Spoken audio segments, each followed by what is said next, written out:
Sir Pawan Kalyan గారు పిఠాపురంలో గెలిచి తనకిచ్చిన అన్ని సీట్లు గెలిపించుకున్న తర్వాత మెగా ఫ్యామిలీలో ఒక సెలబ్రేషన్ అయితే జరిగింది, మనం చూసాం. అయితే ఆ సెలబ్రేషన్ ఆ ఈవెంట్లో అల్లు ఫ్యామిలీ కనిపించలేదు. అల్లు అర్జున్ గారు కానివ్వండి, అల్లు అరవింద్ గారు కానివ్వండి, ఇది మళ్ళీ చర్చకు దారితీసింది. ట్విట్టర్లో చూసుకుంటే అటు మెగా ఫ్యాన్స్కి, జనసేన ఫ్యాన్స్కి, అల్లు అర్జున్ గారి ఫ్యాన్స్కి ఒక వారైతే నడిచింది. చాలామంది ఇప్పుడు చెప్తుంది ఏంటంటే మెగా ఫ్యాన్స్ అల్లు అర్జున్ గారిని బహిష్కరించేశారు, ఆయన సినిమాల్ని కూడా బహిష్కరించేశారన్న వార్త కూడా ప్రచారంలో ఉంది. మరి అసలు ఈ ఫ్యామిలీ గొడవ అసలు ఎంతవరకు ఉంటుంది, దీనిపైన మీ ఒపీనియన్స్? అంటే పాత వీడియోలు కూడా తీసి తిరిగి షేర్ చేసుకునే లెవెల్కి వెళ్ళింది ఇది. అవును. అంటే తను శిల్పా రవికి అనుకూలంగా ప్రచారం చేశాడు అనేది ప్రధానమైనటువంటి ఎలిగేషన్. అయితే తను ఆ ప్రచారంలో శిల్పా రవి గురించి మాట్లాడాడు తప్ప జగన్మోహన్ రెడ్డి గురించి మాట్లాడలేదు, చంద్రబాబు నాయుడు గురించి మాట్లాడలేదు, పవన్ కళ్యాణ్ ప్రస్తావన కూడా లేదు. కేవలం తన మిత్రుడు, అతనితో మంచి రిలేషన్ ఉంది, తన మీద నాకు భరోసా ఉంది, తన్ని గెలిపించుకుంటే మీకు ఉపయోగపడతాడు అన్నంత వరకే మాట్లాడాడు తప్ప ఆయన ఇంకేమీ పొల్లు మాట ఒక్కటి కూడా మాట్లాడలేదు. అల్లు అర్జున్ ఈ రోజున కాదు, ఆయన మొదటి నుంచి కూడా కొంచెం, అంటే అరవింద్ గారు కూడా అల్లు అనేటువంటి బ్రాండ్ని వాళ్ళు ఆ బ్రాండ్తో ముందుకెళ్ళే ప్రయత్నం చేస్తూ వస్తున్నారు. ఏ అనే ఒక ఎంబ్లం క్రియేట్ చేయడంలో కావచ్చు, అలాగే అల్లు ఆర్ట్స్ అనేటువంటి బ్యానర్ ఎలాగో ఉంది వాళ్ళకి, అల్లు స్టూడియోస్, అల్లు ఎంటర్టైన్మెంట్స్, ఇలా అల్లు అనేటువంటి పేరుని ఒక బ్రాండ్గా మార్చేటువంటి ప్రయత్నం వాళ్ళు చేస్తున్నారు. నిజానికి వాళ్ళు కంపారిటివ్గా చిరంజీవి కంటే చాలా ఎప్పుడో ఇండస్ట్రీలో ఉన్నవాళ్ళు. అరవింద్ గారు చిరంజీవి గారిని కంపేర్ చేసిన, చిరంజీవి గారు ఏమీ లేని రోజుల్లో ఆయన ప్రొడ్యూసరు, పైగా హిట్ ప్రొడ్యూసర్, 3-4 సక్సెస్ సినిమాలు తీసినటువంటి ప్రొడ్యూసర్ అప్పటికి. రెండోది చిరంజీవిలో ఉన్నటువంటి రకరకాల కోణాలని ఇండస్ట్రీకి పరిచయం చేసినటువంటి సినిమాలు తీసినటువంటి నిర్మాత అరవిందే. అరవింద్ గైడెన్స్లో చిరంజీవి నడుస్తున్నాడు, అందువల్లనే అతను ఇదివరకట్లా లేడు అని మాట్లాడిన వాళ్ళు అనేక మంది ఉన్నారు పరిశ్రమలో. అరవింద్ ప్రభావంతో చిరంజీవి అనేదే నడుస్తూ వచ్చింది. ఈవెన్ ప్రజారాజ్యం అప్పుడు కూడా అదే నడిచింది, అరవిందే డ్రైవర్ దీనికి అని. అరవింద్ కృష్ణుడు, చిరంజీవి అర్జునుడు అనే యాంగిల్లో కృష్ణార్జునులు అనేటువంటి ఒక టైటిల్ కూడా వీళ్ళకి ఖాయం చేశారు. అయితే ఇదంతా ఈ సన్నిహిత సంబంధాలు నడిచింది ఇతను హీరో అయ్యేంత వరకే, అల్లు అర్జున్ హీరో అయ్యేంత వరకు నడిచింది ఇది. ఆ తర్వాత వాళ్ళిద్దరు పిల్లలు ఒకే ఏరియాలో ఉండటం వలన ఒక పోటీ వాతావరణం వచ్చింది. అది పక్కన పెట్టేసిన వీళ్ళు ఓన్ డెసిషన్స్, సొంత ప్రయోజనాల రీత్యా నిర్ణయాలు తీసుకోవటం అనేది జరుగుతోంది. అంత మాత్రం చేత 2 కుటుంబాల మధ్య ఏదో క్లాషెస్ ఉన్నాయని అనుకోనక్కర్లేదు.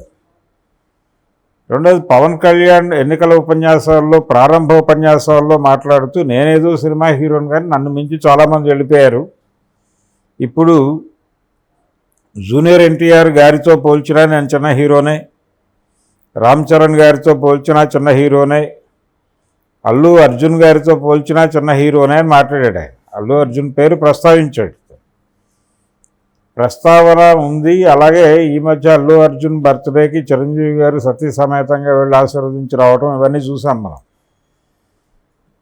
వాళ్ళు ఈ మెగా ఈవెంట్ అంటే వీళ్ళ ఇంట్లో జరిగినటువంటి సెలబ్రేషన్స్కి ఇన్విటేషన్ ఉండకపోవచ్చు, ఇది ఫ్యామిలీ ఫంక్షన్గానే చిరంజీవి గారి ఇంటికి వెళ్ళి చిరంజీవి గారి ఆశీర్వాదం తీసుకోవాలని పవన్ కళ్యాణ్ అనుకోవటం వరకే ఉండుండొచ్చు. అది వాళ్ళ ఫ్యామిలీ మెంబర్సే కనిపించారు ప్రధానంగా, ఇంకెవరూ కనిపించలేదు. అది కేవలం కుటుంబానికి సంబంధించిన వ్యవహారంగా మాత్రమే కనిపించింది. అలాగే నాగబాబు పిల్లలు వాళ్ళు కనిపించారు, బహుశా నాగబాబు ఇంటికి కూడా వెళ్ళుండొచ్చు, అక్కడ కూడా ఏదో సెలబ్రేషన్ జరిగినట్టుగా కనిపించింది బయటకు వచ్చిన వీడియోస్ నుంచి. వాళ్ళ వైపు నుంచి అధికారిక సమాచారం ఏమీ లేదు. సో ఇది కుటుంబం వ్యవహారంగా మాత్రమే నడిచింది తప్ప అది వాళ్ళు ఇన్వైట్ చేసుంటే వచ్చుండే వాళ్ళేమో డెఫినెట్గా. అయితే ఆయన ట్వీట్ చేశాడు కదా, ఈయన గెలుపుని హర్షిస్తూ. అరవింద్ బయటగా అనలేదు కానీ తను కూడా హర్షించే ఉంటాడు. రెండోది, ఈయన రాజకీయాల్లోకి వెళ్ళిన సందర్భంలో ఈయన మీద కొంతమంది దాడి చేస్తున్నటువంటి సందర్భంలో ఎవరూ మాట్లాడని రోజున అల్లు అరవింద్ ప్రెస్ మీట్ పెట్టి మరీ పవన్ కళ్యాణ్ గురించి బాధపడ్డాడు. మనకు ఒక బెటర్ ఎక్స్పీరియన్స్ ఉంది, ప్రజారాజ్యం పార్టీ పెట్టి ఆ అనుభవం ఉన్నప్పటికీ నువ్వు ఆ ఫ్యామిలీతో సంబంధం లేకుండా నా సొంత నడక నడుస్తాను అని అంటున్నావు. నడు, కానీ అది ఫ్యామిలీకి ఏదో పద్ధతిలో చుడతారు, దానికి మేము సిద్ధపడుతున్నాం. నువ్వు ఈ మాట అన్నావు, ఫ్యామిలీని ఇబ్బంది పెట్టకూడదని సొంత నడక నడుస్తున్నాననే మాట నువ్వు అన్నావు, దాన్ని నేను అభినందిస్తున్నాను అని చెప్పి ఆయన ప్రత్యేకంగా ఒక ప్రెస్ మీట్ పెట్టి మరీ మాట్లాడాడు, ఎవరు మాట్లాడని రోజున.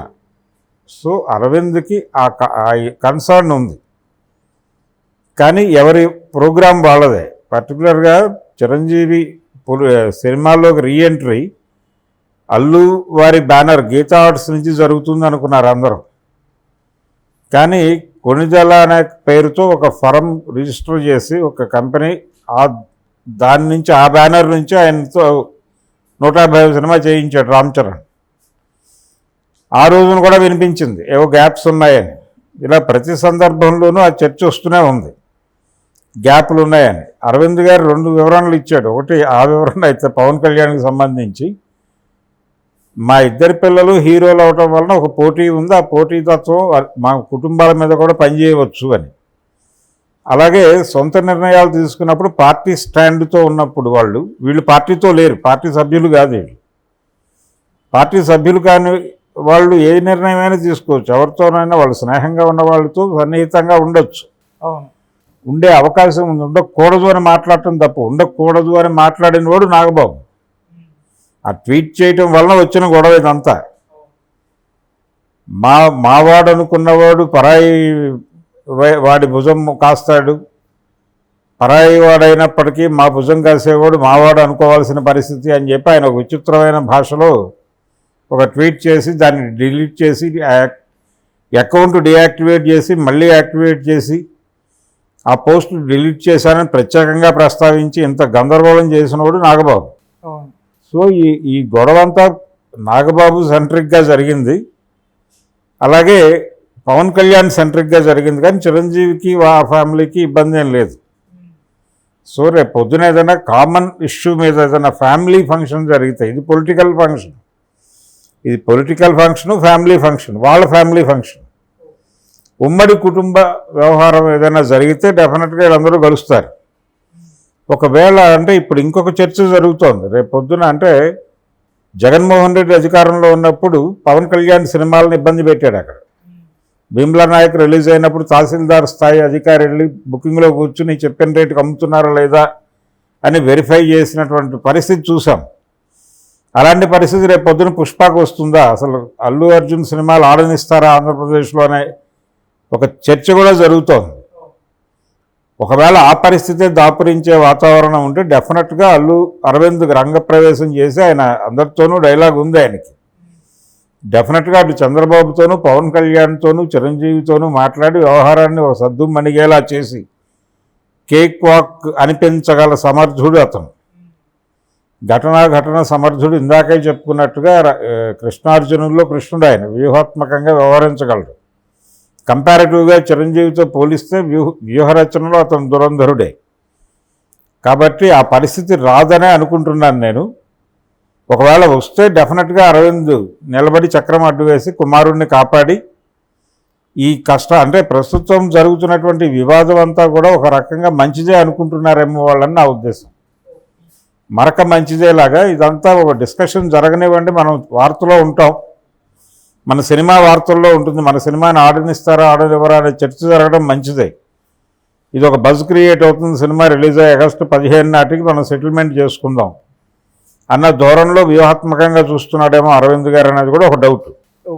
సో చిన్న ఘర్షణాత్మక వైఖరి, అంటే ఎవరి ఇండివిజువాలిటీ వాళ్ళకు ఉంది అనేటువంటి గుర్తింపుతో వ్యవహరిస్తున్నారు, చాలా కాన్షియస్గా ఉన్నారు. అంటే ఎవరు ఎక్కడ సరెండర్ అవ్వాలనో రాజీ పడాలనో అనుకోవడం లేదు, కానీ ఈ ఆత్మగౌరవంతో వ్యవహరిస్తున్నారు. ఎవరికాళ్ళు మా ప్రోగ్రాం మాది, మా జీవితాలు మావి, మా వ్యాపారాలు మావి అని బిహేవ్ చేస్తున్నారు. దీన్ని గ్యాప్ అనుకుంటే గ్యాప్ లేదు అనుకుంటే గ్యాప్ లేదు. రేపు పొద్దున ఏదన్నా కామన్ ఫ్యామిలీ ఫంక్షన్ కానీ లేదు, వాళ్ళ ఫ్యామిలీలో ఏదైనా కష్టం వస్తే వీళ్ళు డెఫినెట్గా వెళ్ళి భుజం కాస్తారు. అలాగే వీళ్ళ ఫ్యామిలీలో ఏ ఇబ్బంది వచ్చినా వాళ్ళు వచ్చి భుజం కాస్తారు. దాంట్లో ఎటువంటి ఇబ్బంది లేదు. నిజానికి పవన్ కళ్యాణ్ని హీరో చేసింది వీళ్ళ బ్యానర్ నుంచే. ఆయన యువరాజ్యం టైంలో కూడా ఆయన కొంచెం ఎంకరేజ్ చేసింది ఈయనే, అరవిందే. అలాగే ఆయనకి చాలా గ్యాప్ తర్వాత సక్సెస్ వచ్చింది కూడా గీతా ఆర్ట్స్ నుంచే, జల్సా సినిమా నుంచి. జానీ తర్వాత, జానీ ఆయన దర్శకుడిగా చేసిన వెంచర్ కూడా అరవింద్ గారి బ్యానర్లోనే చేశాడు. జానీ తర్వాత వరుస ఫ్లాపులు వచ్చి తిరిగి అతను హిట్ ట్రాక్ ఎక్కించిన జల్సా సినిమా కూడా గీతా ఆర్ట్స్ నుంచి వచ్చింది. సో అరవింద్తోనూ ఆ బ్యానర్తోనూ వాళ్ళ ప్రొడక్షన్ హౌస్తోనూ వీళ్ళకి రిలేషన్స్ బలంగానే ఉన్నాయి. వాటన్నిటినీ చెరుపుకుని చరిత్రని గందరగోళపరిచి లేనిపోని వివాదాల్లోకి వెళ్ళి 10 మందిలోనూ పలచబట్టడం అనేది డెఫినెట్గా చిరంజీవి చేయడు.